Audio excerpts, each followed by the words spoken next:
আজ তো রুদ্র আর গৌরীর বউ ভাত মা, তাই ভাত কাপড়ের নিয়মটা তো পালন করতে হবে। তার মানে এখন থেকে কোনো কিছুর জন্য আমাকে আর জিজ্ঞেস করার প্রয়োজন নেই।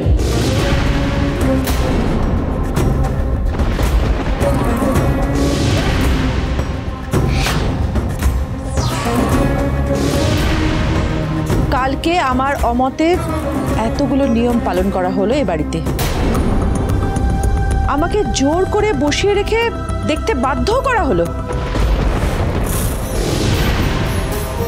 তারপরেও আবার আজ এতগুলো নিয়ম। কল্পনা, তুমি মাকে জিজ্ঞেস না করে এসবের আয়োজন কেন করলে? মায়ের অনুমতি ছাড়া এই বাড়িতে কিছু হয়েছে? থাক প্রতাপ, ওকে ওসব কথা বলে লাভ নেই। ও আমাদের কথা শুনলে তো, এখন নিজের বৌমা এসেছে, তাকে এখন মাথায় তুলে নাচছে।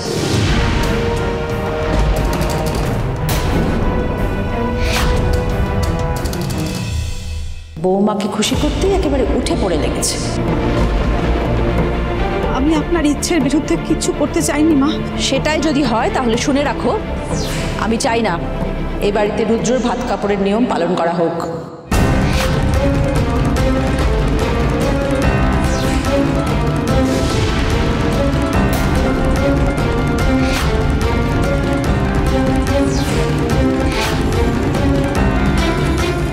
ঠাম্মি, ভাত কাপড়ের নিয়ম তো আগেও আমাদের বাড়িতে পালন হয়েছে ঠাম্মি। আমাদের জন্য সেটা হবে না কেন ঠাম্মি?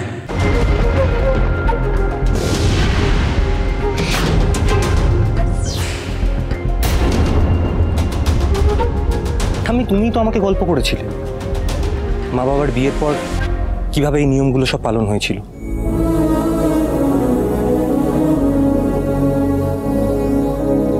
তুমি নিজে হাতে কত আনন্দ করে, কত মজা করে এই নিয়মগুলো পালন করেছিলে। আজকে যখন মা তোমার জায়গায় দাঁড়িয়ে নিজের বৌমাকে নিয়ে এই নিয়মগুলো পালন করতে চাইছে, তুমি সেই আনন্দটুকুতে কেন বাধা দিচ্ছ ঠাম্মি? তুমি কেন এটা করতে দিতে চাইছো না?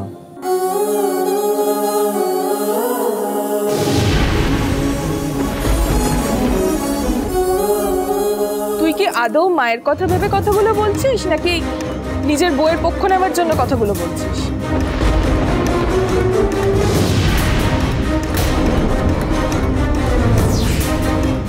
মায়ের খুশির থেকেও তো বেশি এই মেয়েটাকে কি করে বাড়িতে রাখবি সেটা নিয়ে তো বেশি ইন্টারেস্ট।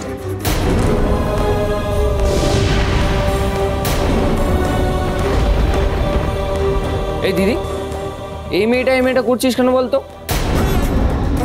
যাকে তুই এরকম ভাবে অসম্মান করছিস সে কিন্তু দাদার বিয়ে করা বউ।